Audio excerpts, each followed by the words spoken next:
Ouais, ça.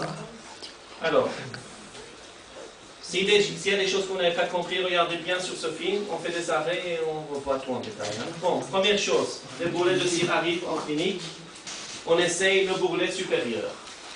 Alors, ici, vous voyez, c'est avec des abaisse-langues. Hein. Donc, on met le bourrelet supérieur en bouche, on vérifie la ligne du pupillaire, vous voyez la position du dentiste devant le patient, il n'y a pas derrière.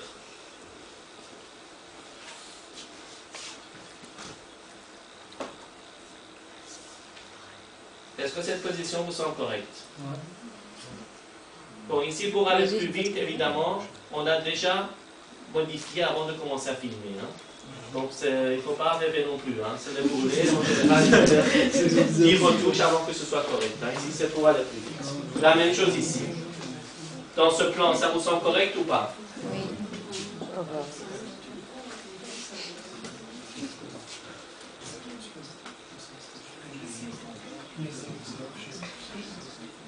C'est pas sur la pointe du nez, normalement. Si, mais comme c'est parallèle... Regarde, tu vois? Toujours les deux côtés. Hein. Ce qui est très important, vous avez vu, d'abord côté gauche, pas côté droit ou côté gauche, peu importe, mais il faut faire les deux côtés. Hein.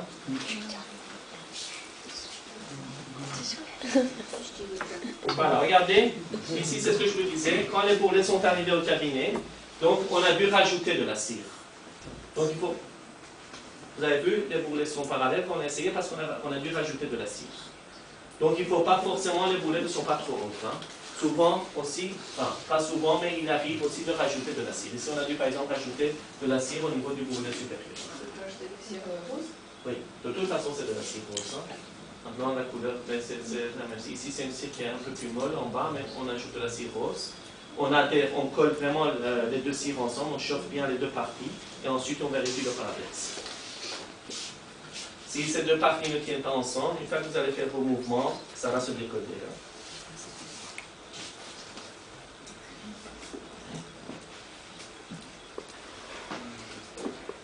La position de la langue, correcte ou pas?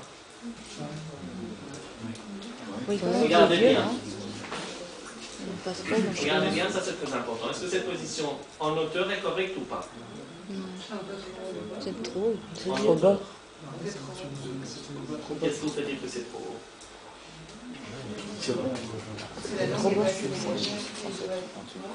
En fait, ici, comme je vous ai dit, quand on règle les bourrelets, souvent, malheureusement, on se concentre sur la hauteur. Il y a l'épaisseur. Mais n'oubliez pas qu'un bourrelet a aussi l'épaisseur. Vous, votre but, c'est de régler les deux, ce qui n'est pas malheureusement, et j'insiste bien, souvent le cas dans les hôpitaux, hein, et même par après. Souvent, le dentiste ne s'occupe que de la hauteur. Voilà, la hauteur est bon, c'est bon. Et après, on s'étonne que la prothèse du bas ne tient pas bien. N'oubliez pas qu'en bas, il y a la langue. Regardez maintenant, votre langue, normalement en bouche, n'est pas emprisonnée par vos dents. C'est-à-dire, elle arrive à faire ses mouvements correctement. Imaginez-vous avec des dents plus serrées, mais avec la même langue. Qu'est-ce qui se passe? Votre langue va être emprisonnée par vos dents. Quelle est la conséquence clinique? La lèvre remonte déjà dans un premier temps, parce qu'elle cherche à se dégager. Hein. Donc la langue remonte, et en plus, vous n'êtes pas, même si la langue remonte, vous n'êtes pas encore à l'aise, parce que ce n'est pas une position physiologique de la langue. C'est-à-dire, vous forcez votre langue à trouver votre position. Donc ici, en fait, la hauteur est correcte, mais c'est l'épaisseur qui est trop.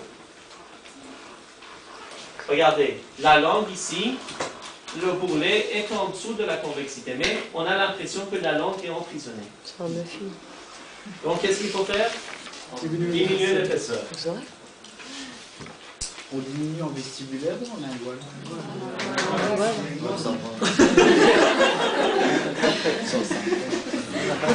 Non, ça c'est une question. Non, c'est une question, oui. Tu as mal posé ta question en fait. C'est vrai. Ça dépend des cas. Voilà, donc c'est vrai qu'en ce qui concerne la langue, on doit diminuer évidemment du côté lingual. Mais là, de nouveau, on se préoccupe pas que du côté lingual, parce qu'il y a la joue et les lèvres. Si vous avez un bourrelet qui est trop épais dans le sens vestibulaire, qu'est-ce qui se passe? Ben, la lèvre est fortement avancée, ou la joue, vous allez voir, est écartée. Donc, quand on vérifie, soit on doit diminuer du côté lingual, soit du côté vestibulaire. En fait, c'est l'épaisseur du bourrelet qui va déterminer le territoire de montage pour votre prothésiste. Mais ceci, si le prothésiste fait attention, parce que là aussi souvent vous faites bien votre travail, mais le prothésiste ne va pas faire attention à l'épaisseur du bourrelet. Donc ça, vous devez dire à votre prothésiste que voilà, j'ai diminué l'épaisseur du bourrelet exprès, pour qu'il puisse rester dans le même couloir prothétique. Est-ce que c'est clair pour tout le monde ou pas? Parce que si le laboratoire, la seule chose qu'il voit, c'est la fiche que vous avez remplie. Si cette fiche est mal remplie, par exemple, vous diminuez l'épaisseur, vous envoyez à votre laboratoire la fiche en disant « et c'est, par exemple, tel jour ». Qu'est-ce que le laboratoire entend par ça? Que voilà, il va faire son montage, voilà, en fonction des bourrelets qu'il avait préparés lui-même, je parle de l'épaisseur. Hein. Donc il ne va pas faire attention au couloir prothétique. Mais si vous marquez, et c'est, par exemple, tel jour, entre parenthèses, vous dites voilà, j'ai diminué l'épaisseur du bourrelet en lingual parce que le bourrelet était trop épais, qu'est-ce qui se passe à ce moment-là? Il va faire attention au couloir prothétique. Et vous-même, quand vous allez faire vos montages en deuxième licence, vous devez faire attention à ça. Quand vous dites qu'il va faire attention au couloir prothétique, ça veut dire qu'il ne va pas mettre les dents trop larges. Ou il va chercher un compromis, c'est-à-dire qu'il va plutôt basculer les dents du côté vestibulaire. Parce qu'on a un territoire, on a un message, je vous montrerai la prochaine fois. De toute façon, pour la largeur des dents, il a quand même la ligne des canines, donc ça, il le sait. Non, c'est un triangle. Hein. C'est un triangle qui va de la pointe des canines jusqu'au trigone rétromolaire. Hein. Ce n'est pas une ligne, c'est un triangle. Et donc, le prothésiste peut jouer dans ce triangle. Tu vois? Donc, il a quand même une zone où il peut déplacer les dents, soit un peu plus du côté lingual ou un peu plus du côté vestibulaire. Heureusement, hein, sinon, ce n'était pas possible. Donc, et ceci, en fonction de ce que vous lui dites, bah, voilà, si par exemple l'épaisseur du côté lingual était trop important, bah, qu'est-ce qu'il va faire? Il va plutôt orienter les dents un tout petit peu plus du côté triangle, mais vers le vestibulaire. Et souvent, quand on a, par exemple, ce patient a une langue très volumineuse. Hein, souvent, quand on a des patients avec une langue très volumineuse, ça on va voir pour les deuxièmes, cette année, je vous montrerai ça, c'est la technique de piezographie. Je ne sais pas si vous avez déjà vu ça. C'est une technique qui permet d'enregistrer justement le territoire prothétique, c'est-à-dire on va enregistrer le territoire entre la langue et la joue. Et on met ça sur, quand on a mis sur l'articulateur, on met ça aussi sur le modèle et on sait que les dents doivent absolument être dans ce territoire. Parce que si le patient, comme ici c'est le cas, une langue très volumineuse, on diminue l'épaisseur, mais malgré tout, la langue va bouger et va faire basculer la prothèse dans tous les sens.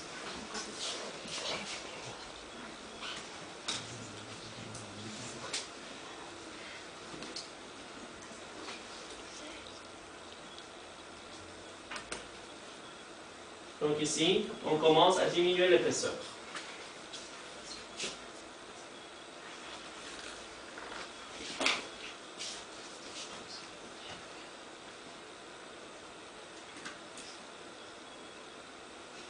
Donc pour l'instant, on ne s'occupe pas des VO. Hein. On s'occupe d'abord de vérifier l'état des bourrelets.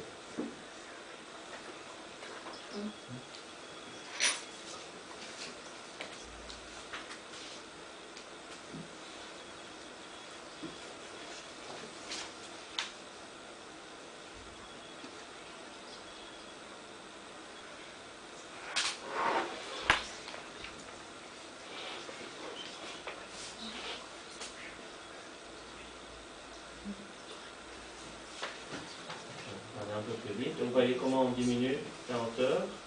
On essaie de nouveau en rouge. Si ça ne va pas, de nouveau on essaie. Mais bon, ici, je vous dis, donc, ça c'est un cas particulier que vous avez vu déjà. Donc, patient avec crête flottante en haut et une langue très volumineuse en bas. Donc, c'est vraiment pas un cas facile. Donc, on doit diminuer le plus possible. Mais bon, il faut quand même que le prothésiste ait de la place pour monter ses dents. Donc, on ne peut pas diminuer éternellement. On diminue au maximum. Mais malgré tout, on sait déjà. Mais ça, on aura déjà détecté à la première séance. Donc, la patiente est langue volumineuse.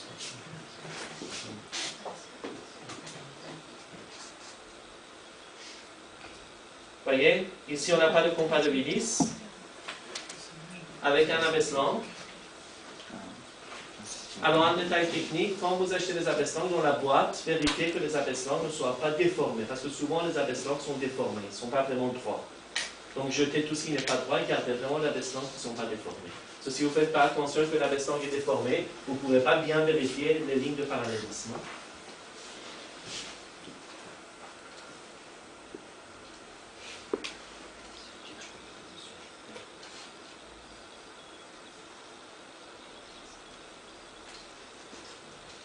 La théorie de Willis, sans s'appliquer c'est uniquement sur l'occupation. Écoute, de toute façon, je te dis, on a une dizaine de méthodes, mais statistiquement, la méthode la plus précise, de toute façon, on n'a pas de méthode qui donne le résultat à 100%. Et ça, c'est la technique la plus utilisée, et c'est la technique la plus compétitive. Oui, maintenant, des fois, tu as raison, on met ça et on voit que ça ne va pas du tout. Alors à ce moment-là, on utilise l'autre. Voilà, la langue au palais. On demande au patient de fermer. Voyez? Regardez bien ici. Qu'est-ce qui se passe? Le patient a fermé en relation centrée, mais ça donne ça. Est-ce que c'est correct ou pas? Non. Pourquoi? Parce que les bourrelets doivent se toucher sur toute leur surface. Ce n'est pas le cas ici.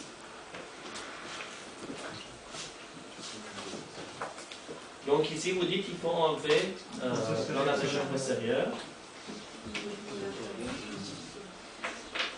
Est-ce qu'on touche au bourrelet supérieur ou inférieur? Inférieur. Voilà. Pourquoi inférieur? Ça change la hauteur du haut. Parce que le supérieur, c'est les plans qui déterminent le plan d'occlusion. Donc si vous touchez au votre supérieur, c'est le plan le plus correct. Hein?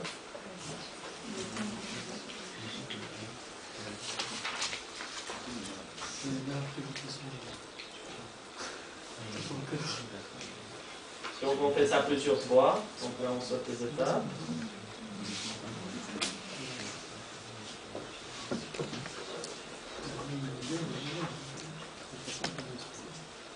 Voyez maintenant?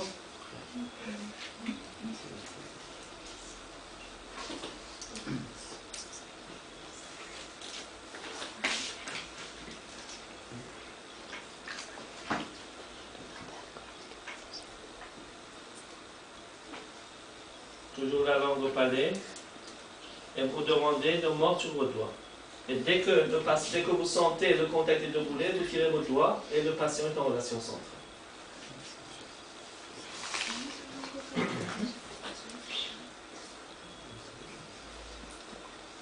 Alors, donc ça c'est la dimension verticale au repos, et là, de là, on diminue à peu près 2 mm.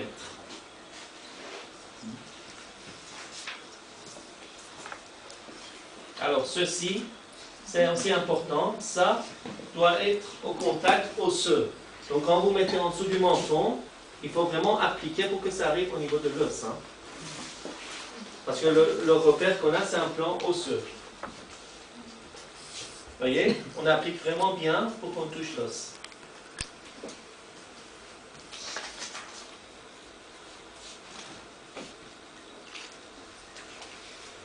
Et donc là, on répète ce mouvement plusieurs fois. Si ce n'est pas assez, on retire de la cire jusqu'à ce que la hauteur soit correcte.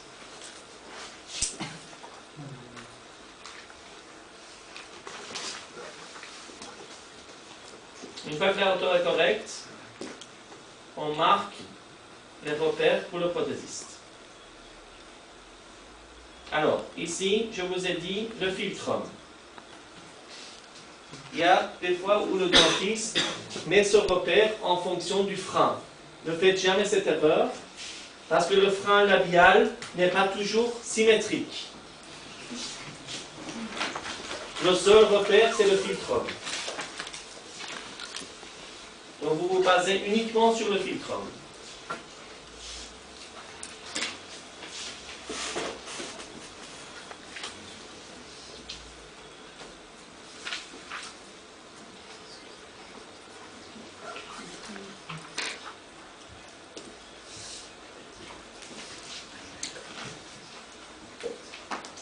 Ensuite, on demande au patient de sourire, on soulève légèrement la lèvre et on marque.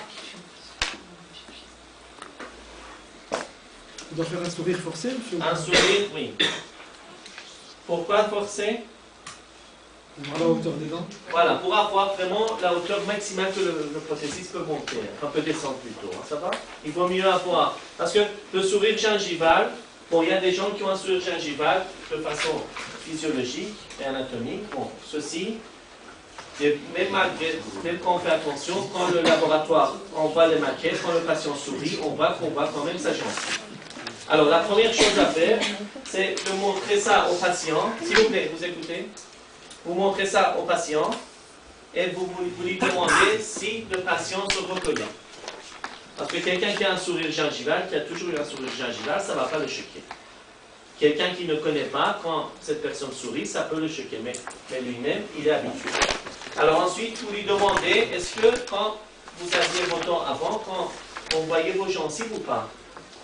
Si le patient dit non, alors à ce moment-là, c'est que la prise d'occlusion n'était pas correcte, ou même si la prise d'occlusion était correcte, il faut quand même remonter un tout petit peu les dents. Donc c'est à ce moment-là où vous mesurez de combien on voit la gencive et vous demandez à votre laboratoire de remonter.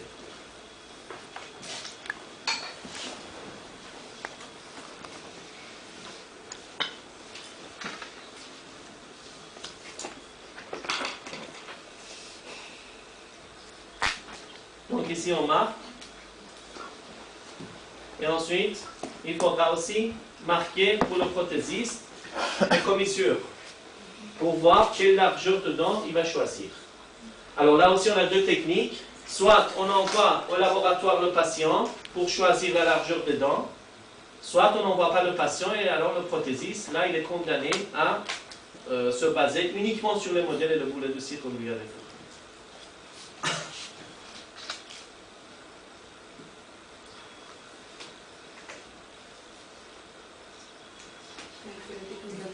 Oui. Parce que le patient, tu vois, ses commissures sont quand on regarde. Voilà.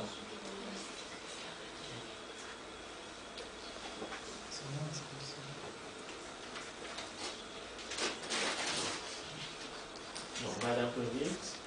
Voilà. Voilà. Regardez ici.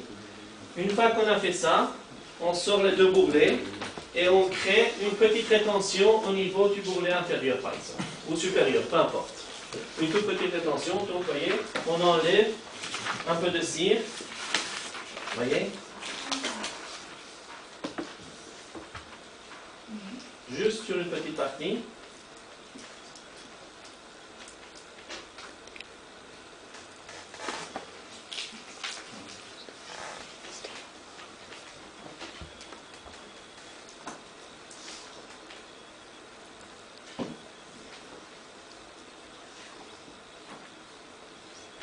On remet les bourrelets en bouche. Et on vérifie maintenant.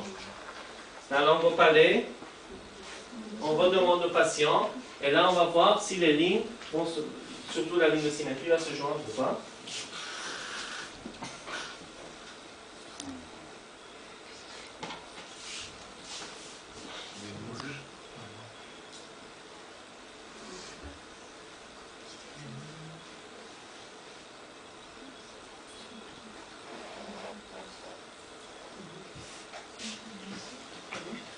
On crée entre d'autres lignes.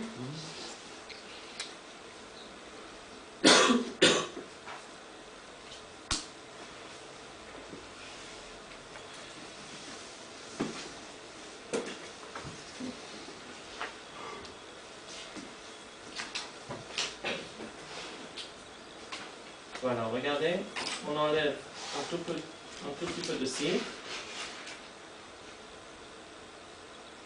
Maintenant, ça, on est en train de faire sur le bourrelet supérieur, mais ça n'a pas d'importance parce que vous voyez, ici et ici, la hauteur n'a pas changé. Donc, la hauteur du bourrelet final n'a pas changé. Ça, c'est dans le but de créer deux petites rétentions.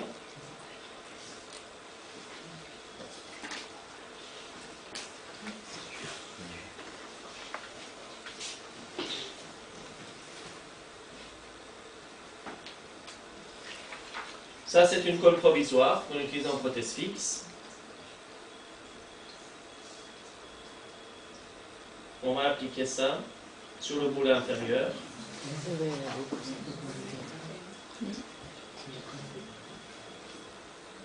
On met ça en bouche.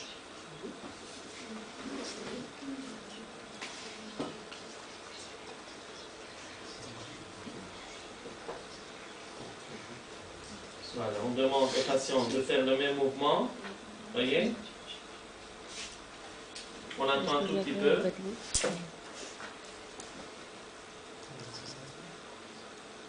Donc on injecte encore un tout petit peu de colle au niveau de la rétention.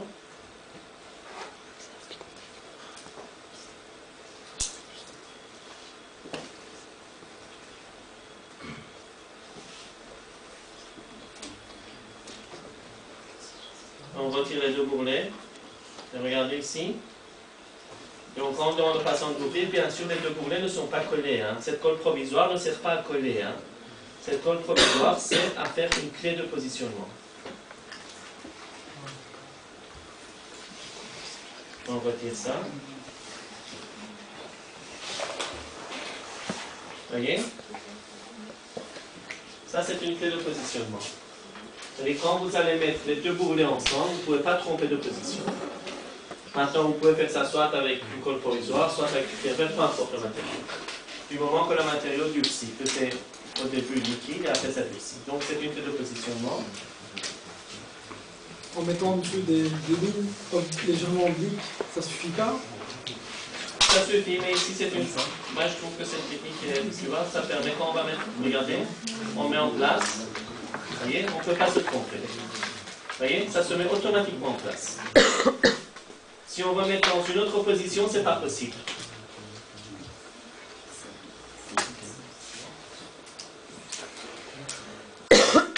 Alors, il y a quelque chose qu'on n'a pas vu, est-ce qu'on a été dit?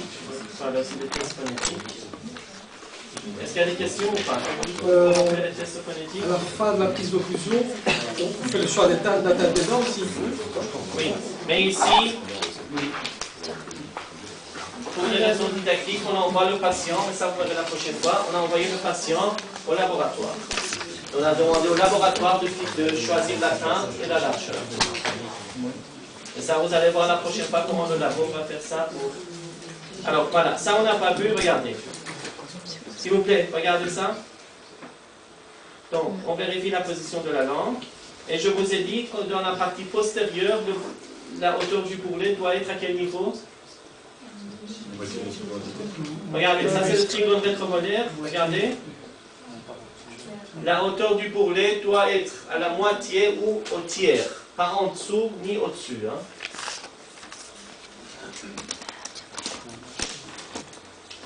Vous voyez, quand on met le bourrelet, ça doit être plus ou moins à la moitié ou au tiers. Donc quand vous diminuez votre bourrelet d'occlusion, n'enlevez pas trop. Hein. Quand vous enlevez, vérifiez si c'est toujours au tiers ou pas. Alors je vais juste vous montrer, est-ce qu'on a été assez vite, le test de phonation.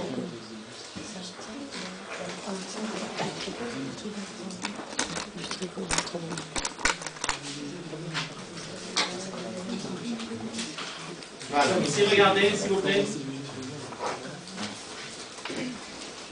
Regardez ici les tests de phonation qu'on va faire.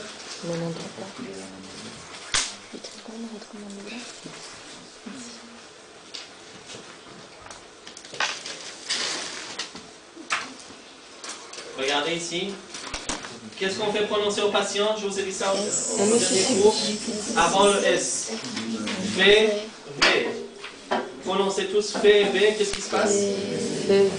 Qu'est-ce qui se passe au niveau de la lèvre? La lèvre inférieure va toucher le bord des dents supérieures. Maintenant, prononcez S. Ça ne touche pas. C'est cet espace-là qu'on appelle l'espace libre. Donc on demande au patient de prononcer le V et le V, et le bord de la lèvre inférieure doit venir légèrement toucher le bord du bourrelet. Regardez ici.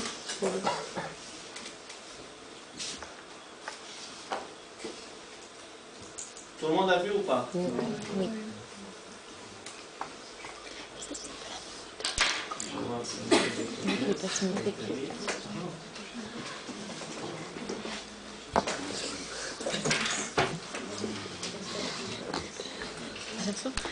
Voilà, bon, il y a une partie dans le film où on demande au patient de prononcer le S, et quand il prononce le S, entre les deux bourrelets, il y a un léger espace. Et ça montre que la hauteur d'occlusion est correcte.